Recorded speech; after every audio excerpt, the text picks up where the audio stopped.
22. Gugatan cerai. Apa yang Rania lakukan saat ini membuat anggota keluarga terkejut.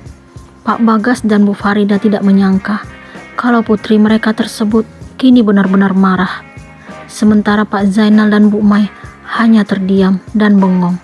Mereka hampir tidak percaya melihat pemandangan yang terjadi di depan mata. Setelah melampiaskan kemarahan dan kekesalannya, Rania pun memilih beranjak menuju kamar. Kini, Leo memegang pipi kirinya yang tampak memerah karena bekas tamparan Rania. Laki-laki itu tiba-tiba tersenyum, mengingat tindakan yang telah dilakukan istrinya. Orang tua dan mertua juga kakak ipar Leo sangat heran. Mereka tidak mengerti kenapa Leo justru tidak merasa kesakitan atau marah dengan apa yang Rania lakukan. Azam menggeleng melihat reaksi laki-laki yang ia anggap telah melukai hati adiknya tersebut. Leo menunjukkan senyuman di depan anggota keluarga, bukan karena ia tidak sedih dengan perbuatan Rania. Ia justru tidak menyangka bahwa wanita yang ia cintai tersebut tega melakukan sesuatu yang tidak terpikirkan sebelumnya.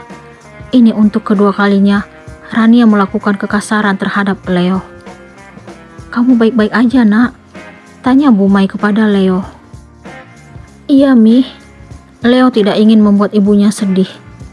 "Apa yang dilakukan Nia, jangan kau masukin ke hati. Kamu harus berusaha membujuk dia agar pernikahan kalian tetap baik-baik saja." Pak Zainal memberikan semangat kepada putranya. "Iya, Pi. Leo gak marah kok. Leo akan berusaha ngerti dengan apa yang Nia rasakan saat ini. Nia istri terbaik untuk Leo." "Istri terbaik tapi disakitin." Azam pun membuka suara. Setelah mengetahui apa yang Leo lakukan selama beberapa bulan ini, Azam tidak percaya lagi terhadap adik iparnya tersebut. Justru saat ini, ia lebih menyukai perjuangan Bayu yang tetap berusaha menemui Rania walaupun telah ditolak beberapa kali. Azam juga sudah mengetahui kebenaran kalau Bayu mencintai Rania sejak dulu. Azam meminta Bayu agar mempertahankan perasaan yang ia miliki selama ini terhadap Rania. Laki-laki itu berpikir bahwa orang yang pantas mendampingi sang adik adalah pria yang telah lama mengenal Rania, bukan seperti Leo yang tiba-tiba datang melamar. Penilaian Azam yang dulu dan sekarang terhadap Leo sungguh bertolak belakang. Dulu ia bangga melihat keberanian Leo yang sangat yakin meminang Rania walaupun perkenalan kedua insan itu sangat singkat. Namun, sekarang Azam justru lebih berpihak kepada Bayu. "Aku minta maaf, Bang. Aku tahu kalau aku hilaf." Leo berharap agar Azam bersedia memaafkan dirinya. Hilaf kok ninggalin istri sampai 3 bulan. Suami apaan lebih memilih mantan pacar daripada wanita yang mengandung anaknya? Azam kembali menunjukkan kekesalan dan kekecewaannya di depan Leo. Leo hanya bergeming. Ia sadar bahwa dirinya telah melakukan kesalahan yang akhirnya membuat Rania sangat marah. Ia diam karena masih tetap menghargai Azam sebagai kakak iparnya. Sementara di tempat lain, Rania kini menangisi apa yang telah ia lakukan terhadap suaminya. Wanita itu tidak mampu mengontrol emosi saat Leo melontarkan tuduhan yang tidak ia lakukan. Rania sangat sedih karena kenyataannya ia ingin berpisah dengan Leo bukan karena Bayu. Ia yakin untuk mengakhiri pernikahan dengan sang suami sebab dirinya sudah terlanjur kecewa terhadap laki-laki itu. Rania membuka ponsel lalu memandang wajah Leo di layar. Ia sangat mengagumi laki-laki yang telah menikahinya itu karena mirip dengan aktor favoritnya. Namun, sekarang ia ingin menghapus semua rasa itu dari hatinya. "Bagaimana caranya aku menghapus cinta ini, Bang? Kenapa aku harus mencintaimu? Cinta ini terlalu dalam untukmu." Rania mengusap air matanya yang telah jatuh membasahi pipi. Rania sangat bingung. Kenapa ia sangat cepat memberikan hati untuk Leo? Padahal laki-laki yang mengungkapkan cinta kepadanya sebelum menikah lebih sering ia tolak. Pesona Leo mampu membuat Rania menjadi wanita yang mudah jatuh cinta. 2 minggu berlalu. Rania pun membuktikan keseriusan ucapannya terhadap Leo. Wanita itu resmi menggugat cerai sang suami. Permohonan gugatan itu kini sedang dalam proses. Rania sudah tidak sabar menunggu surat panggilan dari pengadilan agama. Surat panggilan setelah gugatan cerai masuk biasanya akan diterima selambat-lambatnya 30 hari. Sementara Leo merasa terpukul dengan keputusan Rania.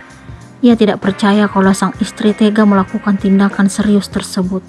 Padahal ia sudah sangat sering memohon kepada Rania agar menyatukan kembali hubungan mereka seperti sedia kala. Akan tetapi, keberuntungan ternyata tidak berpihak kepada Leo, karena Rania justru menunjukkan keseriusannya tentang perpisahan. Rania berkata bahwa ia tidak bersedia lagi melanjutkan pernikahan dengan Leo. Ia sudah berpikir secara matang dan mantap. Pak Bagas dan Bu Farida juga sudah berusaha memberikan pengertian kepada Rania. Tetapi wanita itu meminta kedua orang tuanya agar tidak ikut campur dalam urusan rumah tangganya dengan Leo. Sang ayah dan ibu Rania pun tidak mampu berbuat apa-apa. Nia yang jalanin pernikahan dengan Leo, Pak, Mah. Jadi, biarkan Nia menentukan yang terbaik untuk Nia. Hubungan kami harus berakhir sampai di sini. Kami ditakdirkan tidak untuk berjodoh selamanya. Rania memberikan pengertian kepada ayah dan ibunya sebelum ia melayangkan gugatan cerai itu ke pengadilan agama beberapa hari yang lalu. Papa dan Mama hanya ingin yang terbaik untukmu. Pak Bagas sedih mendengar penuturan putrinya. Yang terbaik untuk Nia dan Leo adalah berpisah, Pak. Nia yakin itu. Tidak seorang pun mampu mencegah keputusan Rania. Ia tetap pada pendiriannya. Wanita itu mengaku ingin fokus melanjutkan pendidikannya setelah berpisah dengan Leo. Apalagi ia akan segera memasuki tahun ajaran baru yang tinggal beberapa bulan. Rania merasa lega karena akhirnya berhasil mengajukan gugatan cerai terhadap sang suami. Sementara laki-laki yang telah digugat tersebut kini tampak sangat sedih. Ia menangisi tindakan Rania di kamar yang menjadi saksi bisu atas hubungan mereka yang terjalin beberapa bulan lalu. Leo kembali mengingat keromantisan yang pernah ia lakukan bersama Rania, di mana mereka mengarungi samudera cinta dengan mesra. Namun, sekarang semuanya hanya tinggal kenangan semata, karena Rania lebih memilih untuk mengakhiri pernikahan mereka. Hatiku seperti disayat sembilu, sayang. Pernikahan kita yang belum genap setahun, kini diambang kehancuran. Kenapa kamu tidak berusaha mengingat kenangan yang pernah kita lalui? Kenapa kamu lebih memilih berpisah? Inikah cinta yang pernah kamu ucapkan padaku? Leo tidak mampu menahan air matanya agar tidak jatuh. Ia mengusap foto Rania yang ada di bingkai. Kamu boleh hukum aku dengan apapun, tapi bukan dengan cara berpisah. Aku tidak tahu seperti apa hidupku ke depannya. Kamu tahu gak, sayang? Aku sangat mencintaimu. Aku gak pernah menduakan cintamu. Hanya kamu yang ada di hatiku. Aku kangen belayanmu, senyummu, dan pelukanmu. Kenapa cinta sesakit ini? Leo kini berubah menjadi laki-laki yang sangat rapuh. Ia tidak enggan menangisi foto Rania. Saat Leo masih sangat terpukul mengingat keputusan Rania, tiba-tiba terdengar nada pesan masuk dari ponselnya di nakas. Ia pun segera meraih benda tersebut lalu membukanya. Ternyata pesan masuk dari nomor tidak tersimpan. Leo sangat marah membaca isinya. Gimana rasanya kehilangan seseorang yang dicintai? Sakit gak? Amarah Leo kini memuncak. Ia pun segera mengetik balasan lalu mengirimnya. Ini siapa? Aku adalah seseorang yang pernah ditinggalkan wanita yang kucintai. Siapa yang mengirim pesan kepada Leo?